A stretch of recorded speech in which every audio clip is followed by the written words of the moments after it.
Assalamualaikum warahmatullahi wabarakatuh.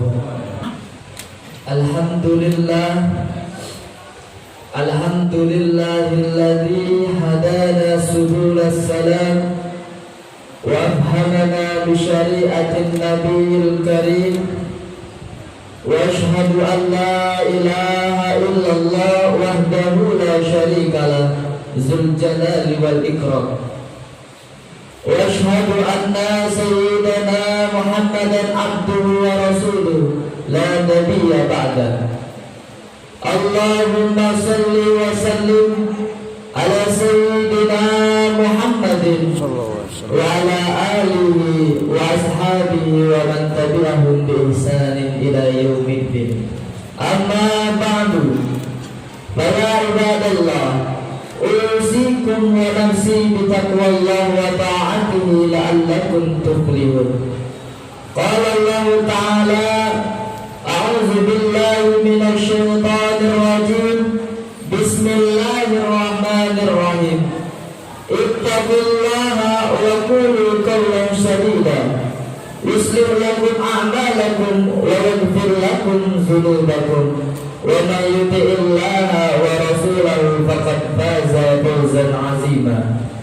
صدق الله العظيم وصدق على النبي الكريم ونحن على ذلك من الشاهدين والشاكرين. Amma ba'du. Jemaah kaum muslimin sidang Jumat rahimakumullah.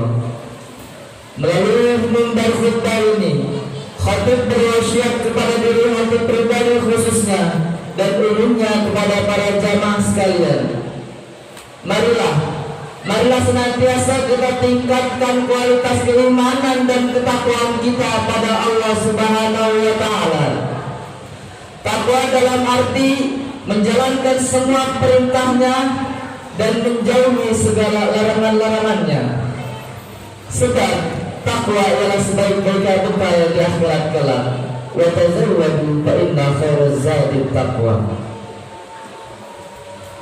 Ma'asyiral muslimin wa zumratal mu'minin rahimakumullah. Rasulullah sallallahu alaihi wasallam bersabda, salasun munjiyatun wa salasun muhlikatun. Fa'amal munjiyatu fataqwallahu fi sirri wal alaniyah wal qawlu bil haqqi wal ridha was sukhti wal qasdu fil ghina wal faqri. Wa amal muhlikat fasyurun muta'un wa hawa'un muttaba'un wa rijabul mar'i binafsi. Yang artinya ada 3 hal yang bisa menyelamatkan dan 3 hal yang bisa merusak.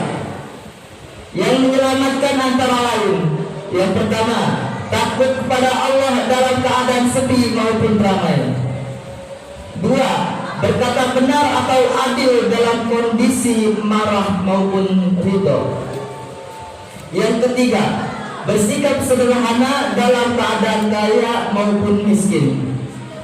Sedangkan yang merusak antara lain yang pertama, bakhil, yang kelewatan. 2, nafsu yang diikuti. 3, ujub terhadap diri sendiri.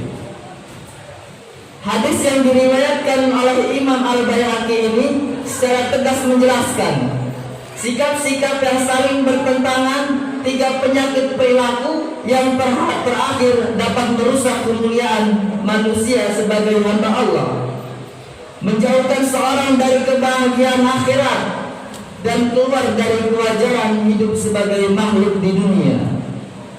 Sementara 3 hal yang pertama justru sebaliknya menyelamatkan hamba dari kerusakan-kerusakan itu semua. Pertama, takwa kepada Allah. Takwa bermakna takut atas menjalankan semua perintahnya dan menjauhi segala larangannya. Merupakan tanggung jawab yang tidak sederhana, karena menuntut seorang hamba secara total patuh dan pasrah hanya kepada Allah Subhanahu wa taala. Sebagaimana kita kerap saling paham bahwa ketika disebut orang yang bertakwa, maknanya yang terbaik sekadar melaksanakan sholat, puasa, mengaji dan perkara ubudiyah lainnya. Padahal takwa mencakup seluruh gerak-gerik lahir batin kita serta akidah syariat dan akhlak kita. Dalam hadis di atas, ittaqullaha fi sirri wal aliyah, yang artinya takut kepada Allah baik secara ramai maupun sendirian dalam setiap keadaan. Takut menuntut seorang hanya takut dan malu kepada Allah semata, bukan kepada orang lain, termasuk kepada atasan atau nafsunya diri sendiri, bukan kepada orang lain. Rasulullah taqullah fi sirri wal aliyah bisa dikontrakkan dengan perilaku merusak hawa muttabaun atau hawa nafsu yang dituruti. Inilah yang membuat takwa terasa sangat berat, karena musuh terbesarnya adalah nafsu alias diri sendiri. Pernahkah kita merasakan kita terlihat begitu baik dan soleh saat bersama orang lain, dan begitu pula durhaka saat sendirian? Dan inilah letak ujian takwa. Takwa mengenal kata sendirian, karena ini berangkat dari keyakinan bahwa seluruh gerak-gerik di dunia ini pasti tak terlepas dari pengamatan Allah. Dalam Quran surat At-Taubah ayat 21 ayat 2 menjelaskan, wa may yattaqillaha yaj'al lahu makhraja. Siapa yang bertakwa kepada Allah dan dia akan menjadikannya untuk jalan keluar. Jemaah sedang Jumat rahimakumullah. Kedua, berkata benar dalam kondisi ridha maupun marah. Dalam riwayat lain, berperilaku adil dan kondisi ridha maupun marah. Emosi kita yang sangat turut tak boleh menggoyahkan kita untuk tetap berpegang pada kebenaran dan keadilan.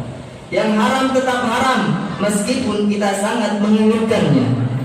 Begitu pula yang halal tetap halal meskipun kita tidak menyukainya. Hukum juga tidak boleh membedakan perilaku antara si A dan si B. Walaupun salah satunya adalah seorang pejabat atau orang kaya, mencaci maki dan memfitnah tetap terlarang meskipun ditunjukkan kepada orang yang sangat kita benci, antara lain beda mazhab atau beda partai. Korupsi mesti disanksi meskipun itu dilaksanakan oleh sekerabat atau anak sendiri. Memegang prinsip sangat tergantung kepada cara kita mengelola diri.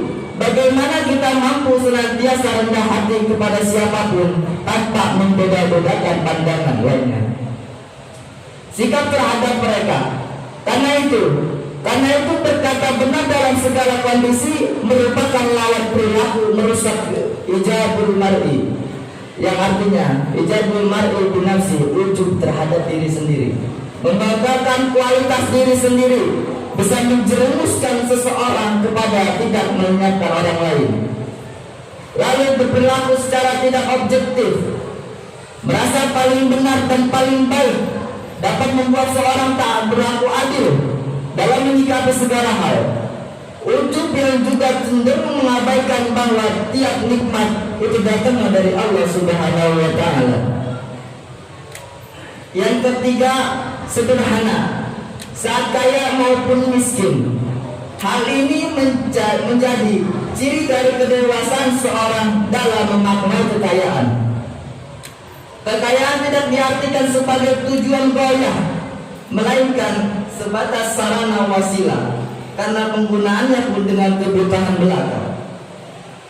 Sederhana bukan berarti kekurangan, apalagi berlebihan. Ia berbeda di antara sangat irit atau mubazir, pemborosan dan murah-murah.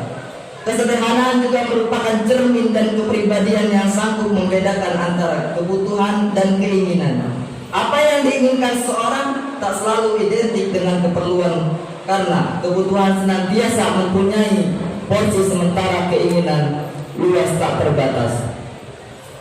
Anjuran hidup sederhana dalam kondisi apapun sangat relevan bila dikaitkan dengan hakikat harta yang sejatinya karunia Allah Subhanahu wa Ta'ala. Di dalamnya ada hak untuk dirinya dan juga hak untuk orang lain. Bagi orang miskin berekonomi, bagi orang kaya bersederhanaan, ada supaya bertanda ia tak tenggelam dari bergerak duniawi, sekaligus momen berbagi harta syuhud muntaha. Jangan sampai kita menjadi sangat kikir, yang menjadi salah satu pelaku merusak hadis di atas, bakhil maupun mestinya hanya melakukan orang yang berharta melimpah.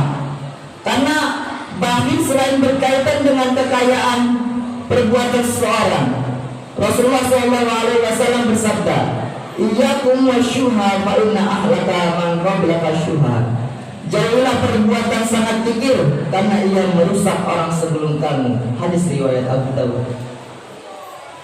Ketika hal di atas berhubung saling terkait antara satu dengan yang lain, meski terklarifikasi masing-masing 3 sikap, namun sejatinya semua bermula pada pilihan apakah kita memosisikan Allah sebagai tempat bergantung dan murad tujuan, ataukah selainnya, termasuk orang-orang kaya dan ego dari dalam pada diri sendirinya.